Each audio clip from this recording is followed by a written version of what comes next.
Kung titignan po natin ang history, sabi nga po natin, nag-start po talaga ng masinsinang pag-iimbestiga mga bandang September, October, nung nakaraang taon.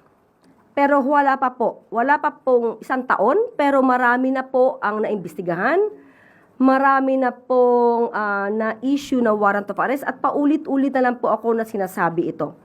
At kung nababagalan po ang isang mayor, katulad ni Mayor Benji Magalong, kung balikan natin ang mga kwento at istorya, taong 2019, inamin ni Mayor Benji Magalong na sinimulan niya nang mag-imbestiga patungkol sa racketeering.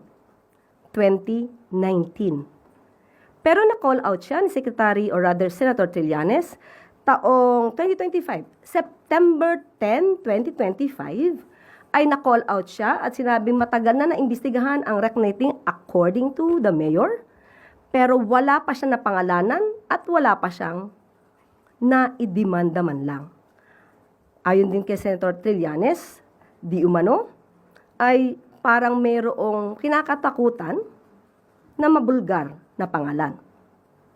At sa isang interview din naman, October 20, 2025, inamin ni Mayor Magalong na 2019 pa ay sinisimulan niya ng imbestigantong racketeering.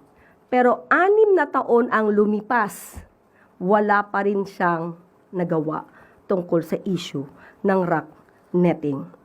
So, sino po ba kaya ang mas mabagal? Kung merong kakayanang mamintas at magturo, dapat ay may kakayanan din kumilos para makatulong sa gobyerno at hindi puro pamimintas lang ang alam at pamilya. Meron ding